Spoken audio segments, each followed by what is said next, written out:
Anak bangsa, dan bersama dengan saya, sebelum tu saya ucapkan selamat Hari Guru kepada Profesor. Terima kasih banyak. Ya, banyak jasa sejak tahun 1986 telah pun berkhidmat menjadi seorang guru dan akhirnya menjadi seorang pensyarah. Tahun depan dengar kata nak pencen. Pencen. Prof. Okey. Pencen paksa ya. Ya. Okey, jadi bersama dengan kita saya kenalkan sekali lagi pada para penonton iaitu Profesor Dr. Abdul Rasid Jamian selaku Profesor Pendidikan Bahasa Melayu Universiti Pendidikan Sultan Idris. Baik, bila kita bercakap tentang penguasaan pendidikan ini seiring pembangunan anak bangsa, bila kita cakap tentang pendidikan dan juga anak-anak, ialah bukan semua anak-anak kecil ataupun mungkin pelajar sekolah rendah kan menguasai mungkin kemahiran lebih berbanding dengan pelajaran di sekolah, pendidikan dan sebagainya. Jadi bagaimana untuk kita memberi perhatian lebih kepada anak-anak ini yang mungkin kurangnya mereka di bahagian silibus tapi lebihnya mereka di bahagian praktikal sebagainya. Baik, Prof. terima kasih. Bismillahirrahmanirrahim. Alhamdulillahirabbil alamin wassalatu wassalamu ala alihi wa sahbihi ajmain. Assalamualaikum warahmatullahi wabarakatuh kepada Yang Mulia Raja Sofia. Waalaikumsalam warahmatullahi. Selamat Hari Raya Aidilfitri. Masih lagi ya? Ya, masih lagi bro. Ya? Selamat Hari Raya Aidilfitri dan juga kalimah yang sangat memberi impak kepada pembangunan manusia itu iaitu guru. Selamat Hari Guru. Guru insani pemangkin generasi madani.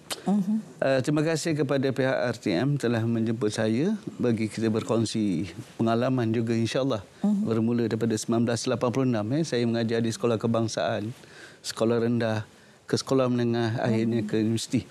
Baik, apabila kita menyentuh tentang keperluan membangunkan insani ini, bukan bermula daripada sekolah menengah, tetapi kita bermula daripada sekolah tadika lagi, kanak-kanak lagi. Justru saya dimaklumkan bahawa negara kita sudah memberikan satu bentuk pendidikan yang sangat sempurna sebenarnya. Di bawah pengelolaan Kementerian Pendidikan Malaysia yang diterajui oleh bahagian pembangunan kurikulum telah membentuk satu sukatan pelajaran bermula daripada sekolah tadika, prasekolah sehinggalah sekolah menengah. Dan kalau kita lihat dari segi pembentukan ini, tidak ada satu pun yang kita rasa tidak memenuhi keperluan. Semua kita ambil kira ya. Penggubalan sukatan pelajaran itu memastikan bahawa kemenjadian murid-murid kita sehinggalah kepada generasi yang akan memimpin negara kita. Kita telah memberikan ataupun telah membentuk, pihak kementerian sudah membentuk satu penjalanan penjanaan, satu dimensi yang cukup jelas di bawah kurikulum standard sekolah rendah, kurikulum standard sekolah menengah, iaitu dokumen standard kurikulum dan pentaksiran DSKP. Jadi kalau kita melihat dari segi apa yang dibangkitkan di sini, bagaimanakah kita ingin menangani pembangunan kanak-kanak itu, kita sudah ada satu sistem pendidikan yang jelas. Ya, telah memberi penekanan kepada jasmani, emosi, rohani, intelek, waimah sosial. Iaitu kalau kita lihat keseimbangan ini mencerminkan bagaimana domain kognitif, afektif, psikomotor kanak-kanak kita ataupun murid-murid kita sudah digarap begitu baik. Dan kalau kita lihat dimensi ataupun perkara-perkara yang kita terapkan itu akan memberi kesan kepada insan yang baik. Insan yang punya ihsan yang baik. Dan justru itu kalau kita lihat kesepaduan ini ya, di bawah kurikulum yang telah digubal oleh bahagian pembangunan kurikulum itu jelas menunjukkan bahawa tidak ada satu pun perkara yang kita cuba pinggirkan. Waimah kognitif, pemikirannya kita membentuk kreativiti, membentuk perasaan yang kita rasa tidak ada perasaan yang tidak menggembirakan ya.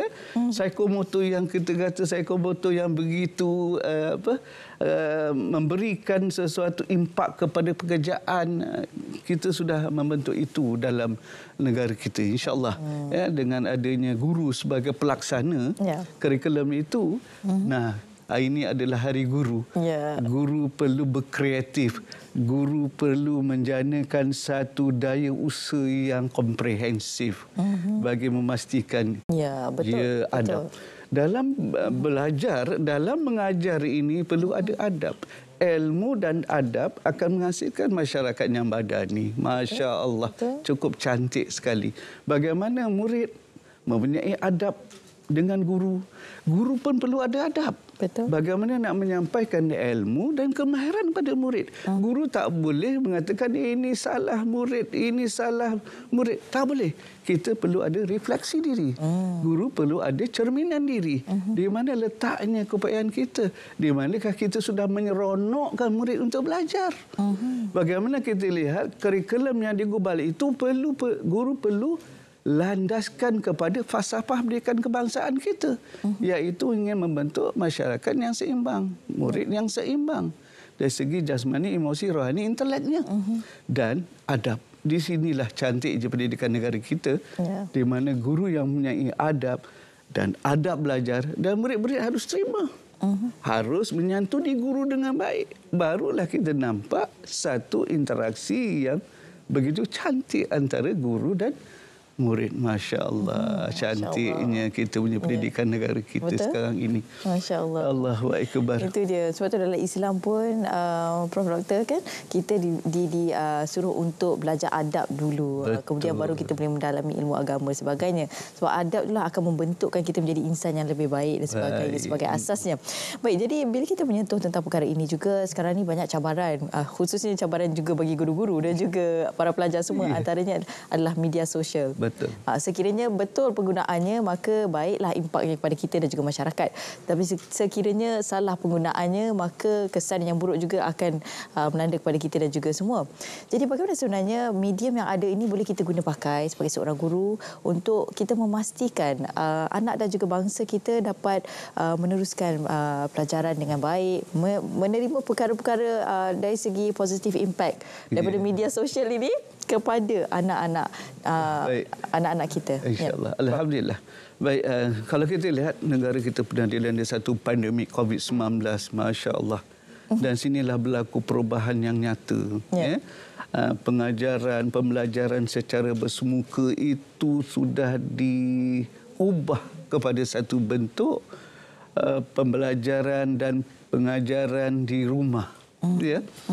Di sini medium yang kita gunakan adalah medium media sosial, media sosial, dan di mana kita sudah mempunyai satu pengalaman yang begitu perit ketika itu, di mana guru-guru terpaksa belajar segera dalam menyampaikan ilmu dan kemahiran itu dengan cara yang memberi kesan yang baik kepada murid-murid. Kita tak nak pada murid-murid, kita tercecer, dan ini akan menyebabkan negara kita akan menjadi fakir ilmu, fakir ilmu. Dan di sinilah berlakunya guru-guru terpaksa belajar dan menggunakan media sosial itu sebagai satu medium menyampaikan ilmu, menyampaikan kemahiran kepada murid-murid. Guru kita, guru dalam negara kita ini seorang guru yang begitu kreatif, Masya Allah. Kreatif dalam aspek bagaimana dia nak menyantuni murid-murid yang di luar bandar, di pedalaman, yang tak mempunyai akses internet tadi. Kalau kita lihat banyak berita yang menunjukkan bahawa guru kita berkorban apa saja untuk menyampaikan ilmu kepada murid-murid.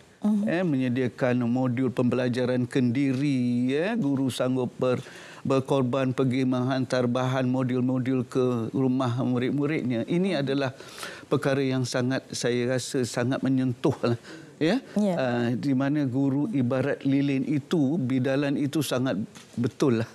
Guru ibarat lilin yang menerangi kegelapan. Betul. Tapi sekarang yang Mulia Raja kita lilin sekarang beraroma. Dah ada aroma. Dah ada warna, dah ada wangiannya. Tapi kalau wangi, warna ada cantik tapi sanggup dibakar, Masya Allah, itu akan lebih memberi impak kepada murid-muridnya. Jadi dalam media sosial ini, kalau kita lihat, sekarang sudah ada satu elemen perubahan. Ilmu tanpa sepadan. Internet of Things sekarang ni, ilmu di hujung jari. Dan guru perlu mengadaptasi ini semua. Ya, dalam memastikan perkembangan pendidikan negara kita tidak tercicir. Dan para guru perlu berkreatif, para guru mesti rajin, ya. Para guru jangan menganggap satu pendekatan, kaedah dan teknik itu hanya untuk seluruh murid-murid.